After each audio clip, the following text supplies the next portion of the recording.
बंटी कबूतर की बीवी टुनटुनी की हाइट काफी छोटी थी। टुनटुनी, तेरे लिए तो मुझे किचन में टेबल रखना पड़ेगा। माँ जी, इतनी भी नाटी नहीं हूँ मैं, और हाँ, हील्स पहनकर तो आपकी जितनी आ जाती हूँ। अरे तेरे पापा ने महंगी मोटर का लालच दे दिया, वरना तो मेरे बेटे के लिए ये लंबी लंबी चिड़ियों की लाइनें लगी थी। क्या बताऊँ तुझे, कटरीना फेल थी उनके सामने। पर माँ जी, आपका बेटा भी कौन सा हाइट में अभिषेक बच्चन है जो कटरीना मिल जाती। वैसे भी मेरी और इनकी जोड़ी तो राम सीता की जोड़ी है, राम सीता की। एक दिन सभी खाना खा रहे होते हैं। माँ, दाल बहुत अच्छी बनी है, जरा और देना। रुको जी, मैं लेकर आती हूँ, किचन में है, वैसे भी मैं खड़ी ही हूँ। ये सुनकर सास हंसने लगती है। तुम खड़ी हो या बैठी, एक ही बात है। बस कीजिए जी, अभी हील्स नहीं पहनी है मैंने, वैसे भी हील्स पहनती हूँ तो आपके बराबर लगती हूँ। एक दिन टुनटुनी सब्जी लेने बाहर निकलती है तो पड़ोसन कहती है, देखो देखो कितनी नाटी है, रंग तो दिखने में ठीक ठाक था, हाइट भी ठीक ठाक थी, फिर क्या जरूरत थी ऐसी नाटी बहू लाने की। दहेज बहन दहेज, अंधे हो गए थे पैसों के पीछे, अब करे जग हंसाई।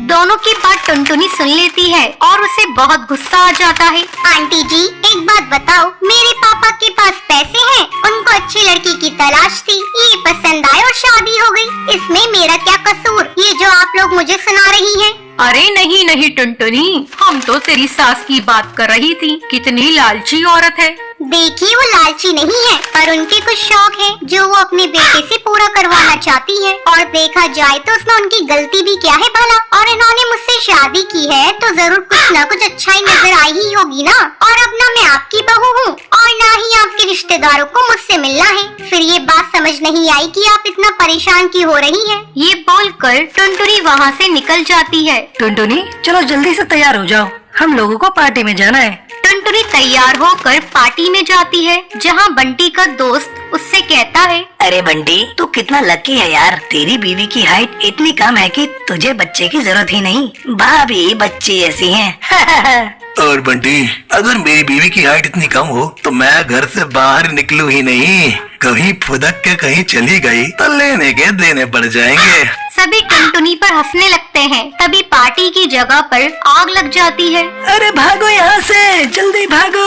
अरे लेकिन बाहर के दरवाजे पर ही आग है, हम बाहर निकलेंगे तो निकलेंगे कैसे, कोई रास्ता भी नहीं है। अरे रास्ता है ना, अगर कोई सामने वाली खिड़की से बाहर निकल जाए तो सब निकल सकते हैं। तभी टुनटुनी छोटी सी खिड़की से बाहर निकल जाती है और आग बुझा देती है। अरे वाह, भाभी जी ने तो हम सबको बचा लिया। वाह भाई वाह, बीवी हो तो ऐसी, अपने पति ही नहीं यहाँ मौजूद सभी की जान बचानी है। भाई बंटी, माफ कर देना, तेरी बीवी तो सच में कमाल है। मुझे ये बात पता है और मुझे मेरी बीवी पर गर्व है। टुनटुनी मुस्कुराकर अपनी पति की तरफ देखती है। कुछ दिनों बाद टुनटुनी और उसकी सास मार्केट जाती है। वहाँ पर, अरे भैया, ये कपड़े देना कितने का पड़ेगा? माता जी, ये तो बहुत महंगा कपड़ा है, लेकिन अब बस 2 मीटर बचा है, मेरे तो किसी काम का है नहीं, आप बस इसके 100 रुपए दे दो। अरे भैया, तो मैं क्या करूँगी इस टुकड़े का, लेकिन वैसे है बड़ा ही सुंदर। तभी टुनटुनी बोल पड़ती है, इसमें तो मेरी पूरी ड्रेस सिल जाएगी। ये कहकर वो कपड़ा ले लेती है। अगले दिन टुनटुनी वो ड्रेस पहनकर सास के सामने आती है।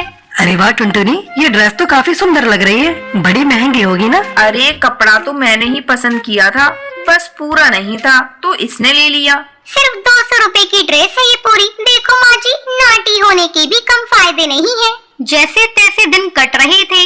सास और पड़ोसियों का मजाक बनाने का सिलसिला चल ही रहा था। एक दिन मोहल्ले से बहुत जोर जोर से आवाज आती है, हाय रे, मैं मर गई। अरे क्या हुआ? देखते हैं तो सभी गड्ढे के सामने भीड़ लगाकर खड़े होते हैं।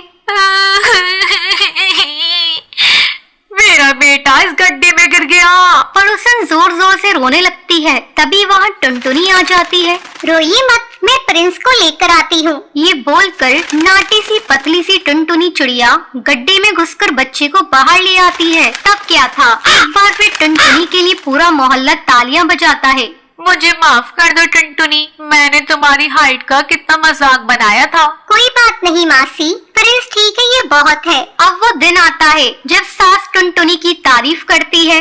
वाह बहू वाह, तेरी तारीफें सुन सुनकर तो मैं बहुत खुश हो गई। आज तो तूने ये साबित कर दिया समाज में परिंदे रंग रूप लंबाई ऊंचाई से नहीं बल्कि साहस और हौसले से काबिल कहलाता है। मुझे माफ कर देना बेटी।